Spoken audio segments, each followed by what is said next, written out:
CM ಆಗಿ DK Shivakumar ಪದಗ್ರಹಣಕ್ಕೆ ಕ್ಷಣಗಣನೆ ಶುರುವಾಗಿದೆ. ಕೆಲವೇ ಗಂಟೆಗಳು ಬಾಕಿ ಇದೆ, ಒಂದು 7.5 ಗಂಟೆ ಬಾಕಿ ಇದೆ ಅಂತ ಹೇಳ್ಬೋದು.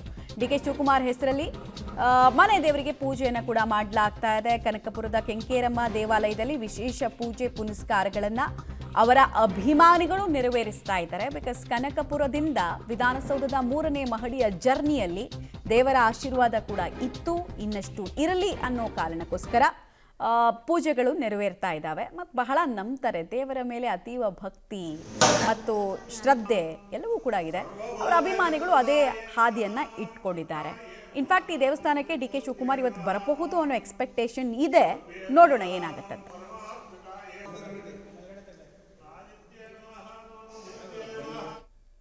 ಡೀಟೇಲ್ಸ್ ಕೊಡ್ತಾರೆ ವಿನಯ್ ನೇರ ಸಂಪರ್ಕದಲ್ಲಿ. ವಿನಯ್, ಯಾವ ರೀತಿ ಪೂಜೆ ಪುನಸ್ಕಾರಗಳನ್ನು ಮಾಡಲಾಗ್ತಾ ಇದೆ? ವಿಶೇಷ ಸೇವೆ ಏನಾದರೂ ಆಗಿದೆಯಾ? ಆಮೇಲೆ ಡಿಕೆ ಶಿವಕುಮಾರ್ ಅವರು ಇವತ್ತು ಕೆಂಕೇರಮ್ಮ ದೇವಸ್ಥಾನಕ್ಕೆ ಭೇಟಿ ಕೊಡುವ ಸಾಧ್ಯತೆ ಎಷ್ಟು? ಖಂಡಿತ ಮಮತಾ, ಡಿಸಿಎಂ ಡಿಕೆ ಶಿವಕುಮಾರ್ ಅವರು ಇದೀಗ ಸಿಎಂ ಆಗ್ತಾ ಇದ್ದಾರೆ. ಅವರು ಕಾರ್ಯಕರ್ತರಿಂದ ಹಿಡಿದು ಸಿಎಂ ಆಗುವ ತನಕ ಕೂಡ ಈ ಒಂದು ಅವರ ಮನೆ ದೇವರು ಕೆಂಕೇರಮ್ಮ ಅವರ ಒಂದು ಪಾತ್ರ ಬಹಳ ದೊಡ್ಡದಾಗಿದೆ. ಆ ನಿಟ್ಟಿನಲ್ಲಿ ಇವತ್ತು ಅವರು ಪ್ರಮಾಣ ವಚನ ಸ್ವೀಕರಿಸ್ತಾ ಇರುವಂಥ ನಿಟ್ಟಿನಲ್ಲಿ ಅವರ ಮನೆ ದೇವತೆ ಕೆಂಕೇರಮ್ಮ ದೇವಿಗೆ ವಿಶೇಷವಾದಂಥ ಪೂಜೆಯನ್ನು ಸಲ್ಲಿಸಲಾಗುತ್ತೆ. ಬೆಳಗ್ಗೆಯಿಂದಲೇ ಕೂಡ ಈಗಾಗಲೇ ವಿವಿಧ ರೀತಿಯ ಅಭಿಷೇಕಗಳನ್ನು ಮಾಡಲಾಗಿದೆ. ಬಳಿಕ ವಿಶೇಷವಾದಂಥ ಪೂಜೆಯನ್ನು ಮಾಡಿ ಬಳಿಕ ಪ್ರಸಾದ ವಿತರಣೆಯನ್ನು ಕೂಡ ಮಾಡಲಾಗ್ತಾ ಇದೆ.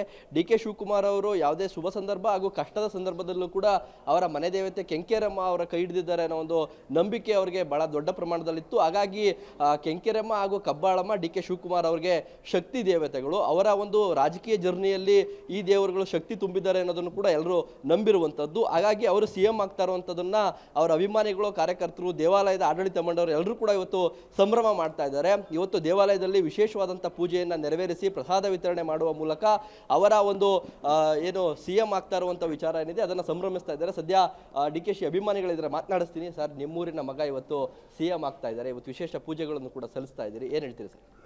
ಇವತ್ತು ನಮ್ಮ ಕನಕಪುರ ಜನತೆಯ ಪರವಾಗಿ ನಮ್ಮ ಕಾಂಗ್ರೆಸ್ನ ಹೈಕಮಾಂಡು ಆದಂಥ ನಮ್ಮ ಮಲ್ಲಿಕಾರ್ಜುನ್ ಖರ್ಗೆ ಅವರಿಗೆ, ಸೋನಿಯಾ ಗಾಂಧೀಜಿಯವರಿಗೆ, ಪ್ರಿಯಾಂಕಾ ಗಾಂಧೀಜಿಯವರಿಗೆ ಮತ್ತು ರಾಹುಲ್ ಗಾಂಧಿಯವರಿಗೆ ನಮ್ಮ ಕನಕಪುರ ತಾಲೂಕಿನ ಜನತೆಯ ಪರವಾಗಿ ನಾನು ಅವರಿಗೆ ಒಂದು ಅಭಿನಂದನೆಗಳನ್ನ ಸಲ್ಲಿಸ್ತಾ ಇದ್ದೀನಿ.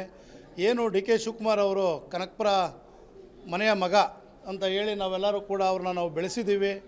ನಮ್ಮ ಮತದಾರ ಬಂಧುಗಳು ಅವ್ರನ್ನ ನಾವೇನು ನಮ್ಮ ಮನೆಯ ಮಗ ಅಂತ ಬೆಳೆಸಿ ಅವ್ರನ್ನ ಕರ್ನಾಟಕ ರಾಜ್ಯದ ದೊರೆಯನ್ನಾಗಿ ಇವತ್ತು ಬೆಂಗಳೂರಿಗೆ ನಾವು ಕಳಿಸ್ಕೊಟ್ಟಿದ್ದೀವಿ. ಆ ಕಾರ್ಯಕ್ರಮದಲ್ಲಿ ಅವರು ಇವತ್ತು ಪದವಿ ಗ್ರಹಣನ ಇವತ್ತು 4 ಗಂಟೆಗೆ ನೆರವೇರಿಸ್ತಾರೆ.